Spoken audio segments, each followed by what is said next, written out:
My name is Juha Sallinen, and I'm a CEO and the founder of GDPR Tech, which is obviously name is related to GDPR, General Data Protection Regulation. What is this GDPR? Why you should care? What this might affect your organization or your contracts? Right here, we are taking the person, the living person, to the focal point. Earlier, data privacy acts, for example, data laws, were concentrating on companies as such.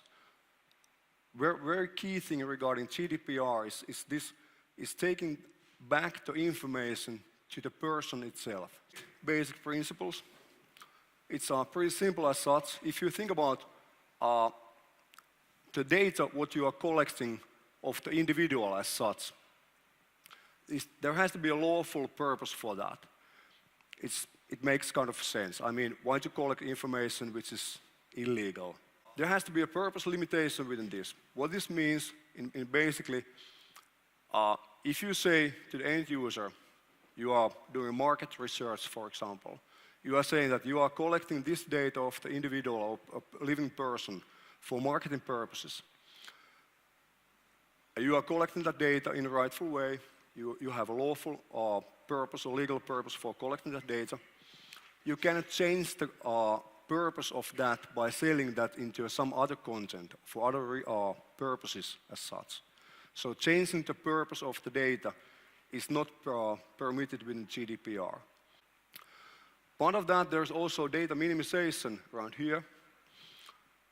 You should collect and store only data what you really need, not like forever. I mean, most of the companies are really storing everything. Hard disk space or storage is really cheap. Think about one thing regarding GDPR. This is not only digital data as such. This is everything. This is paper documents, files, old, whatever files. So there's a lot of things to think about for this. Data also has to be accurate. So, and also there's within this GDPR, there is a possibility for an individual or the person to check his or her data and correct that if that's incorrect. So the person has to have access to his or her data. That's also a little bit changing the game rules around here. Storage limitations is pretty much the same as data minimization. Integrity is also part of that, so it has to be solid data as such.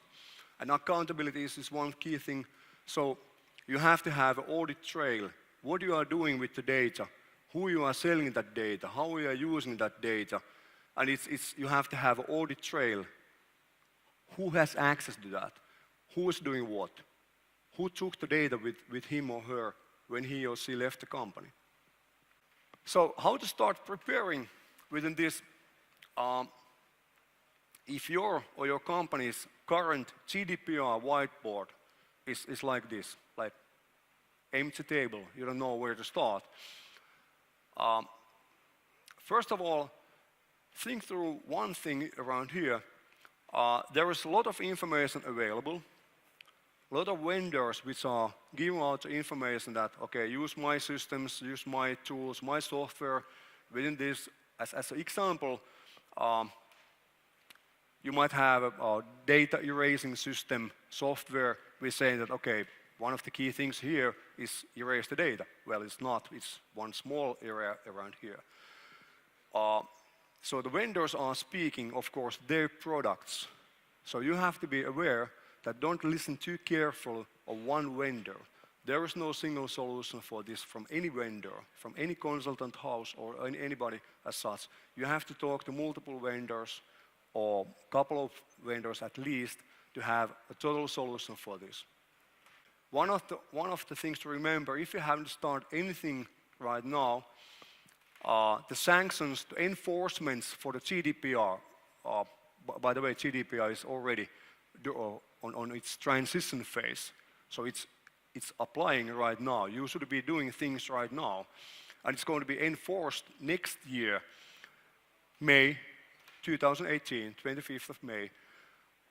It's going to be enforced. So after that date, you might be facing the possible fees. You might be facing the possible authorities coming to you, as we see Entric coming to a company and asking how things are. So you might be having or facing a lot of authorities visiting your companies or your business partners' companies. It's time to start now. Entering phase, document your plan, make auditable traces that you actually have done something so far. You had a plan, you did something, and so on. So it could be like your empty GDPR whiteboard could be looking like this. Make an assessment, privacy impact assessment, plan actions, make data searchable, create classification, automation, traceability, and so on. It could also be that within your company or your customer's company, data is not encrypted, so that could be one part of that. So it depends on the customer. There is no right solution as such. There is no right way of doing this. The right way is plan your actions, make a roadmap. That's the key thing within that.